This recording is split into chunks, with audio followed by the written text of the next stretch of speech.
Tonight, asking your questions about New York State licenses and IDs. A lot of you are asking this.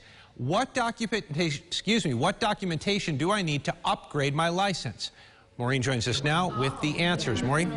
Well, joining me is Monroe County Clerk Adam Bello, and this is a good question. Everybody's wondering, what forms of ID do you need to bring with you in order to upgrade or renew?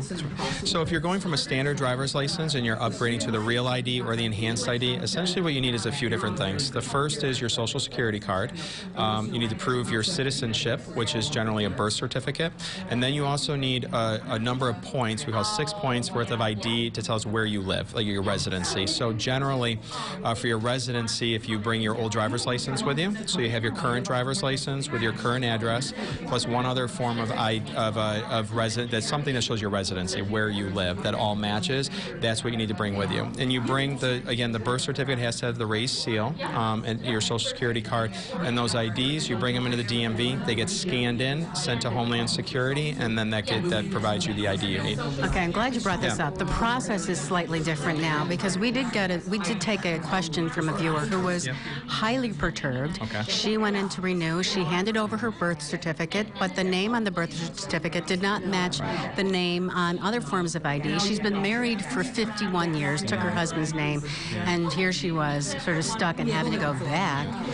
But this is just it's unfortunate, but it is the way it is. It is, and this has been very frustrating, the way this has been rolled out. This was a law that was passed by the federal government back in the 2000s, and is now we're finding the implementation. But I'm glad you asked that question, because that is the most common complaint or issue that is risen.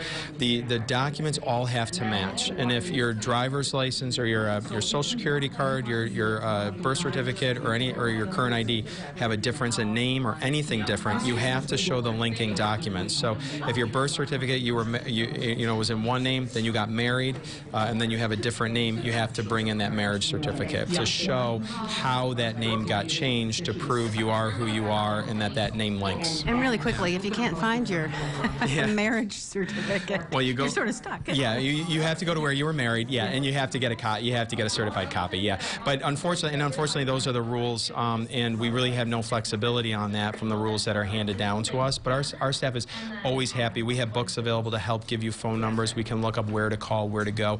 Birth certificates are another great issue, because oftentimes people had what's called birth notices. If you were born in the early 50s and in the mid 50s, sometimes you weren't given a birth certificate. It does exist with vital records, but you were given a notice, and that notice unfortunately doesn't count. It really does have to be the original birth certificate. So, Adam, thank you very much. The number to call, 287-8005. If you have any questions, the fine folks from the Monroe County Clerk's Office are here to help now through 6:30. Adam?